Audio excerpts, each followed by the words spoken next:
You've got a great story here. So welcome to the stage, Dr. Hood.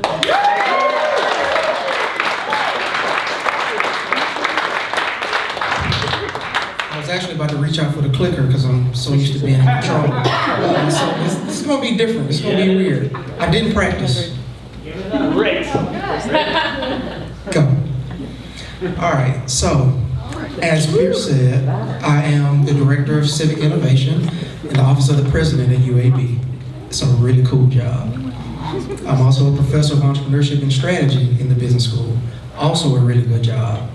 I get a chance to shape young minds. A lot of my students are here. If you're one of my students, clap your hands. So a lot of parents entrust their students to me, and that's really good. But if you had known me years ago, you would not think that I would be in this position and you would trust your young people with me.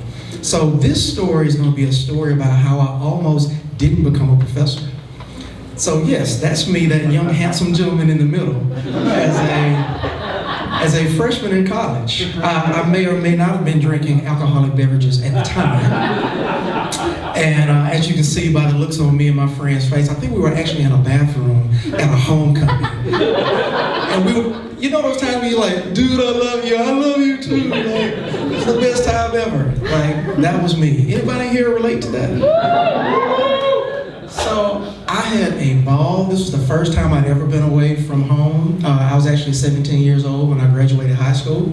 And so this was the first time being away from home. I remember the first time I was out at like 2 or 3 o'clock in the morning. I was thinking like, man, I need to call my mom and tell her I'm not going to come home tonight. And I was like, wait, I don't have to call anybody. I was a really good student in high school. I actually had a full scholarship from General Motors to study engineering my freshman year in college, which was great. Full tuition, room and board, 3 meals a day. It was awesome. Turns out they actually want you to go to class. So what you see up there is an empty seat in the classroom. That was my seat, because I would skip class. And it's hard to skip class when you're an engineering student and you're taking calculus and physics. You skip 1 class, you're lost. You skip 2 consecutive classes, it's over. And that's what happened to me. Anybody know what this picture is right here? Yeah. Beachella, right? Beachella. Yeah, so this was what my freshman year in college was like for me. I went to HBCU in Nashville, Tennessee State University. And it was a celebration of blackness every day. And it felt like marching bands were coming down the yard every day, and I took it all in. So much so that my GPA at the end of my first year was less than a 3.0. And so they sent a letter home to my parents and said, hey, if Anthony doesn't pull his grades up, he's going to lose his scholarship. So I decided, well, you know what, maybe I'm just around like too much excitement, too many of these black folks. So I probably need to go to a much more conservative environment. Roll Tide. Turns out white people like to party too.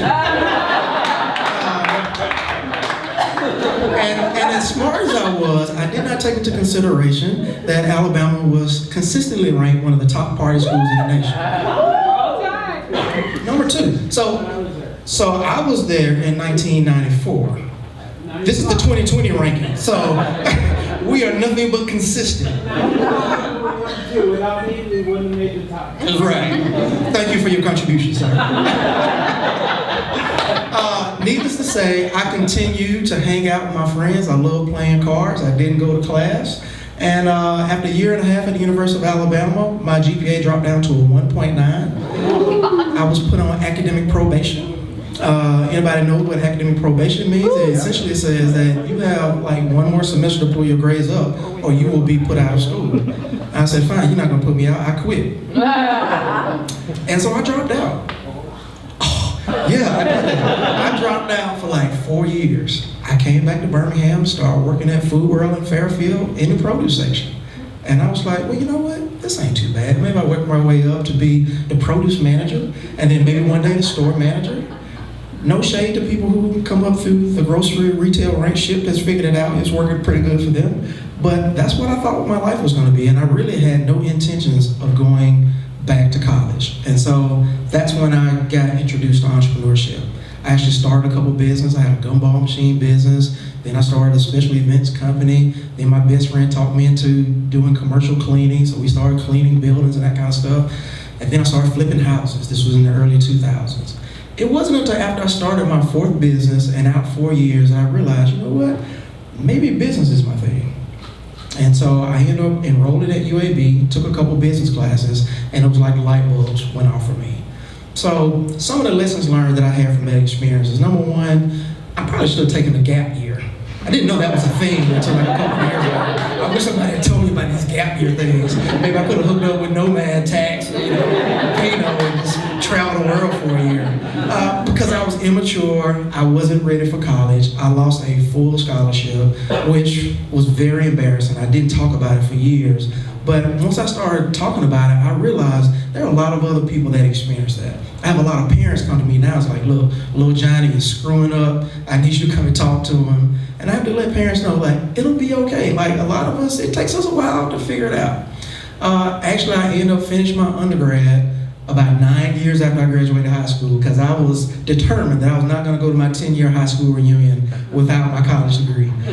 So I finished at UAB, got my undergrad in business, went back a couple years later, got my MBA, and ironically, went back to the University of Alabama, that same party school that I flunked out of 15 years prior, and got my PhD.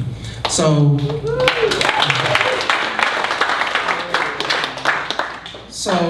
that first image that I showed you was a guy that almost didn't happen. Although I'm confident I would have figured it out. I probably would have been like Josh and been like a big time entrepreneur or something like that. But now I get to work with big time entrepreneurs like those of you who are in this building.